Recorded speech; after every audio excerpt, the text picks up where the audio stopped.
আসসালামু আলাইকুম, welcome back to my channel. আজ নিয়ে এসেছি ভিন্ন স্বাদের একটি রেসিপি। উপরে মুচমুচে, ভিতরে রসালো, রসে ভরা এই জিলিপি। এখন মূল রেসিপিতে চলে যাচ্ছে।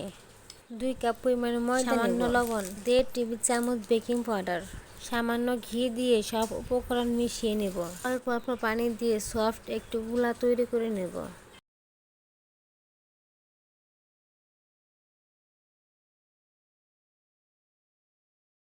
গোলাটা এমন হবে, অনেক ঘনও না অনেকটা পাতলাও না, একদম কেকের ব্যাটারের মতো গোলাটা তৈরি করে নিতে হবে।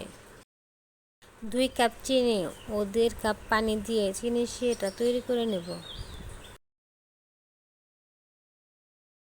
ফেটিয়ে 3টে এলাচ দিয়ে দেব। চিনি শিরাটা নেড়ে চেড়ে বলক উঠলে অল্প কিছুক্ষণ রান্না করে নামিয়ে নিতে হবে। চিনি শিরাটা ঘন কিংবা আঠালো করা যাবে না। এখন পরিষ্কার একটা পাত্রে তেল গরম করে নেব। এই ধরনের বোতলে গুলাটি ভরে নেব ও মুখা ছিদ্র করে নেব।